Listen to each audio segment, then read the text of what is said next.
tentang pembelajaran kurikulum merdeka ya? Merdeka. Di sini kami minta izin memperkenalkan diri dulu ya. Nama saya Ratu Lesnupus. Saya Lydia. Boleh Bapak perkenalkan namanya? Baik, bismillahirrahmanirrahim. Assalamualaikum warahmatullahi wabarakatuh. Waalaikumsalam warahmatullahi wabarakatuh. Izin memperkenalkan diri, nama Bapak yaitu Bapak Ahmad Behaki sebagai guru pendidikan agama Islam di Sekolah SDN 5 Muara Ujung Timur, Rangkas Bitung. Selama menjabat di sini sudah lama, kurang lebih 1 tahun. Dan adapun tadi untuk mengevaluasi tentang kurikulum, khususnya di kurikulum kurikulum merdeka ya, di kurikulum merdeka, bahwa di sekolah SDN 5 Muara Ujung Timur ini kurang lebih 1 tahun. Belum 1 tahun, baru diimplementasikan ke siswa kelas 1 dan kelas 4. Maka dari itu sekolah ini baru istilahnya apa ya, mengimplementasikan pertama kali, jadi belum dalam. Maka dari itu kita sesuai dengan pertanyaan-pertanyaan yang akan diwawancara aja lah. Silakan.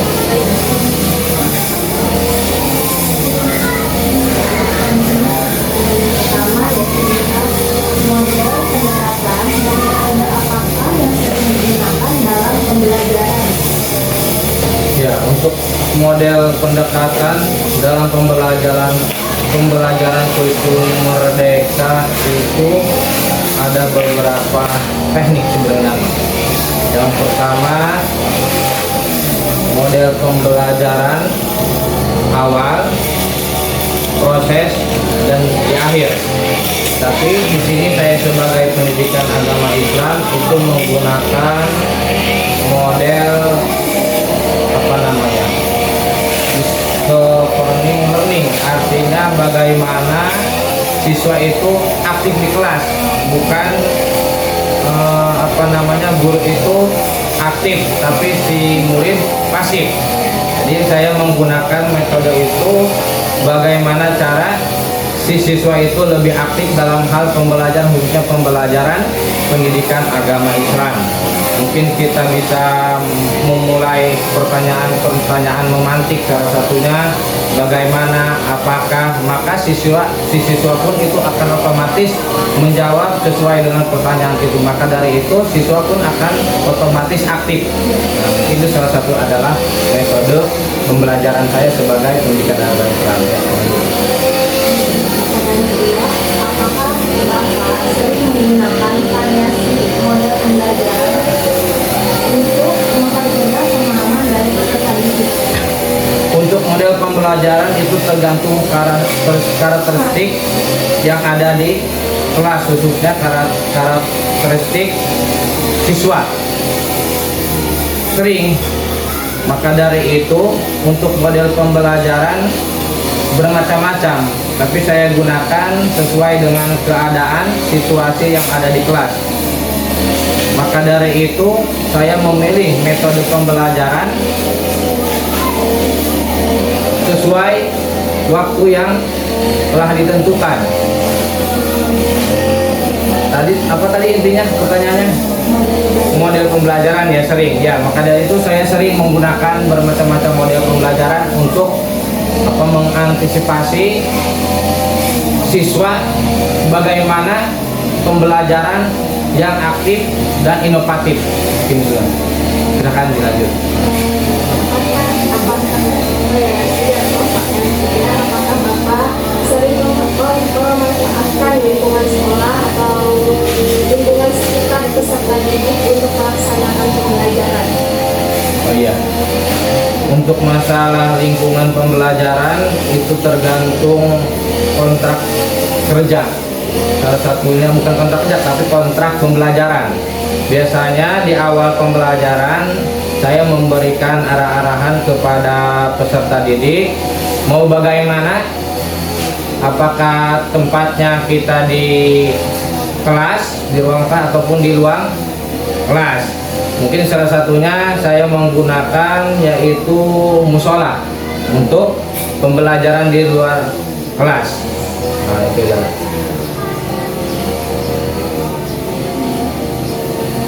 Lanjut. Apakah Bapak telah memiliki perangkat pembelajaran? Ya, alhamdulillah, khususnya di kurikulum Merdeka ini sudah menyusun salah satunya adalah modul pembelajaran.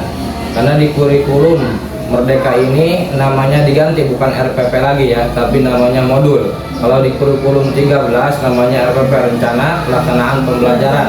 Tapi kalau di kurikulum Merdeka namanya adalah modul. Dan alhamdulillah sudah 1 semester ini sudah saya lakukan dan sudah disusun secara sistematis. Terus pada materi apa Bapak mengalami kesulitan dalam mengajarkan kepada siswa? Jika dilihat dari karakteristik peserta didik, karena banyak perbedaan-perbedaan dalam hal pemikiran siswa, untuk memberikan materi itu ada beberapa kesulitan. Salah satunya adalah materi tentang praktek salah satunya adalah tentang praktek sholat, khususnya di pendidikan agama Islam. Jadi khususnya tentang praktek. Jadi sebelum kita mempraktekkan materi tersebut, kita harus menjelaskan materi tersebut baru dipraktekkan. Sebelum dipraktek juga harus kita mendemonstrasikan, artinya mencontohkan kepada siswa itu. Salah satu ada kesulitan dalam hal pembelajaran. Bagaimana tanggapan siswa terhadap metode pembelajaran? Oh iya, untuk metode pembelajaran di akhir pembelajaran biasanya ada pertanyaan-pertanyaan umpan balik kepada siswa. Jadi umpan balik itu seperti kita mengevaluasi diri kita atau pembelajaran kita kepada si siswa itu.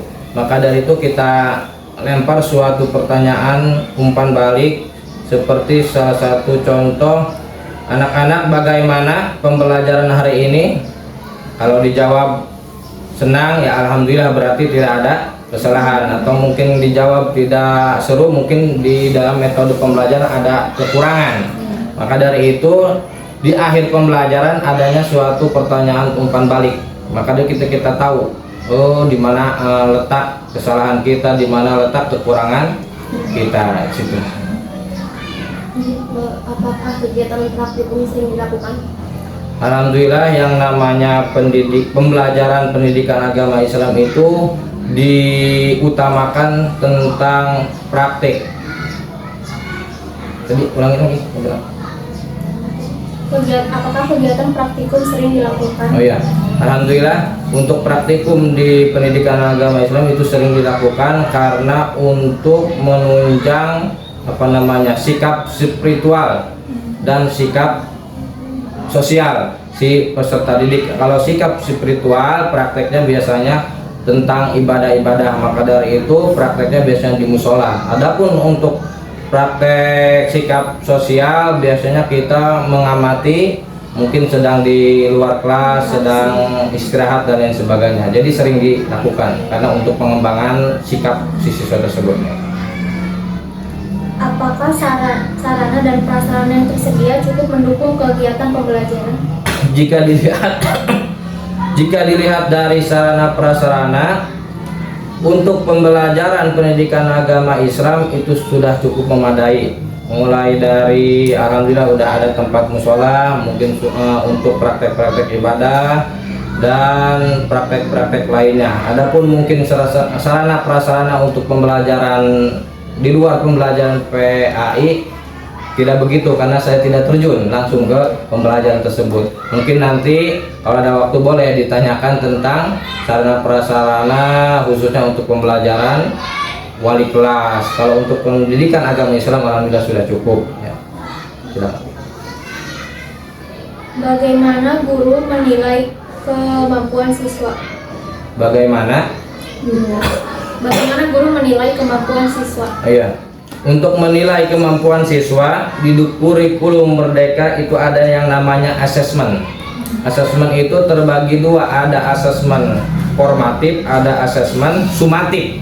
Asesmen formatif itu biasanya dilakukan sebelum atau sedang dilakukan pembelajaran. Jika asesmen sumatif itu dilakukan setelah pembelajaran untuk mengukur keberhasilan siswa dalam hal materi yang telah dilakukan. Salah satunya mungkin kalau di kurikulum Merdeka ada namanya sumatif.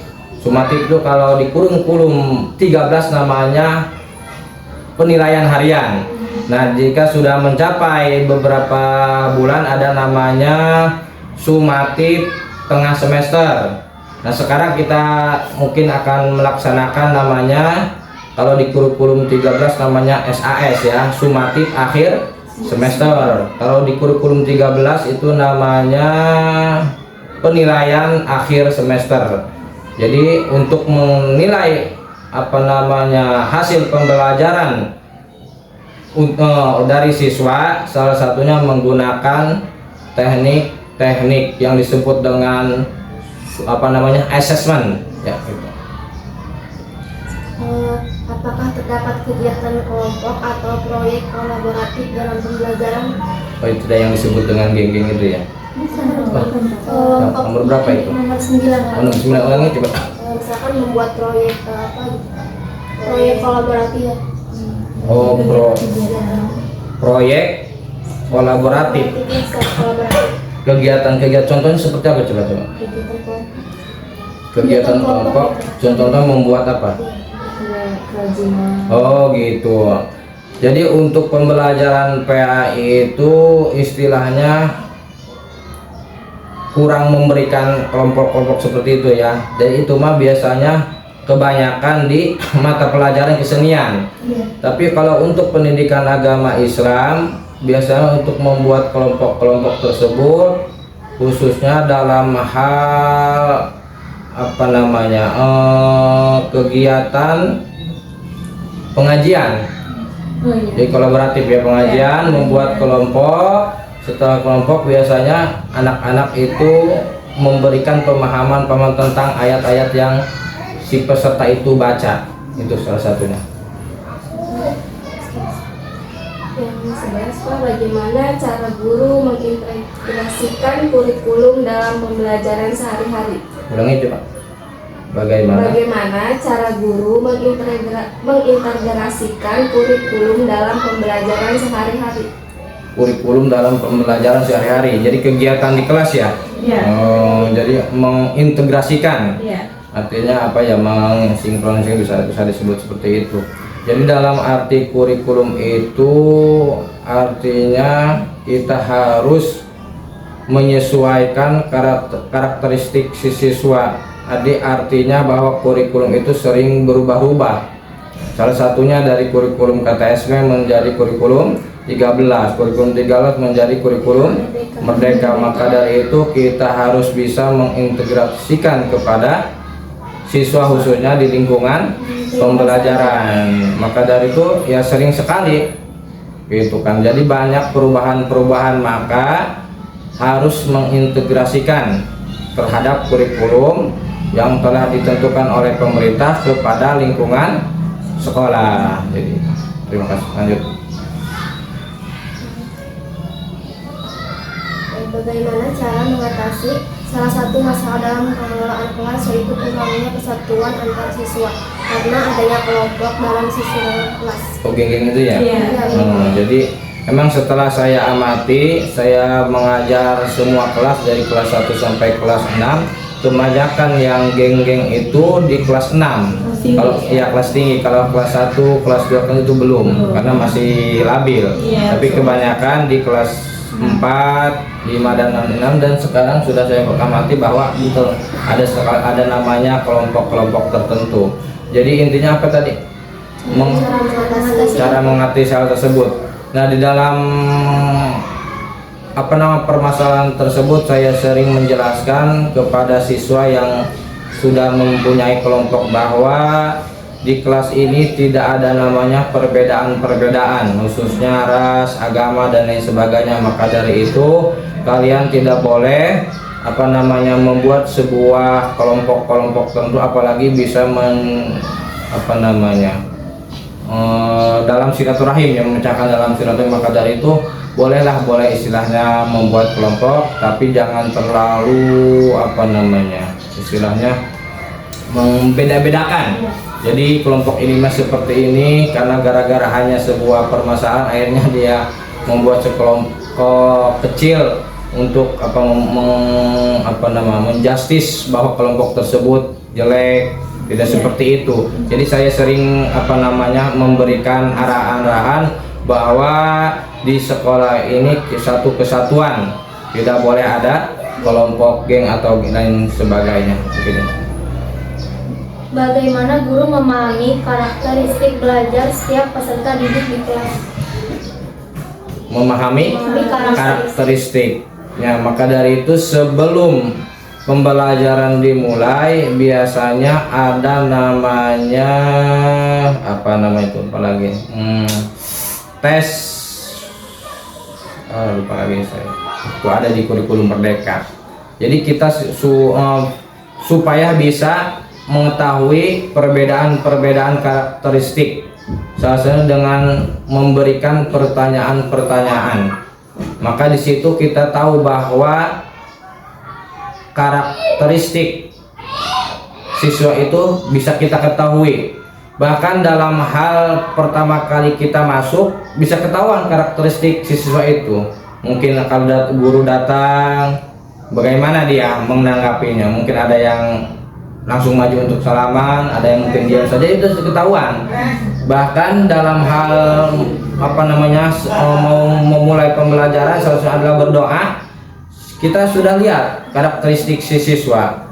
Ini si siswa kalau berdoa sering amat tidak khusyuk, atau sering amat buat yang lain nggak berdoa dia mah itu ngobrol. Nah di situ kita bisa melihat karakteristik si siswa. Ya. Lanjut. Apakah Bapak selalu menyediakan soal evaluasi untuk siswa tiap akhir kegiatan pembelajaran? Di akhir pembelajaran, ya. Alhamdulillah untuk setiap proses pembelajaran itu biasanya sudah tersusun untuk mengukur kemampuan siswa yang disebut dengan evaluasi. Nah, evaluasi itu biasanya dituangkan dengan asesmen atau penilaian. Nah, penilaian itu bermacam-macam. Ada penilaian sikap, ada penilaian pemahaman, ada penilaian keterampilan. Biasanya saya sering menggunakan penilaian pemahaman atau kognitif. Maka biasanya di akhir pembelajaran itu memberikan pertanyaan-pertanyaan secara lisan ataupun pertanyaan-pertanyaan secara tulis. Nah, di situ sering. Strategi apa yang sering digunakan dalam pembelajaran? Untuk strategi itu tergantung situasi dan kondisi pembelajaran. Biasanya kalau saya sebagai guru pendidikan agama Islam itu membuat sebuah strategi bagaimana cara si anak didik itu aktif tapi memperhatikan apa yang telah disampaikan oleh guru. Oke, mungkin salah satunya dengan strategi penilaian antar teman juga bisa. Bagaimana menurut kalian bahwa teman ini gitu dan sebagainya lah. Sudah. Cukup toh. Ada lagi? Sudah sampai sini saja Bapak. Oh iya. Nah, kita wawancaranya terima kasih banyak, kita udah mau direpotkan sama Bapak. Iya. Ya sudah, gitu aja Pak ya. Bapak juga mohon maaf ini karena di kurikulum Merdeka ini baru pertama kali, jadi belum mendalami. Jadi hanya bisa apa yang saya tahu aja. Mungkin itu saja lah. Silakan ditutup. Ya, kurang lebihnya maaf. Assalamualaikum warahmatullahi wabarakatuh. Waalaikumsalam warahmatullahi wabarakatuh. Udah ini ya.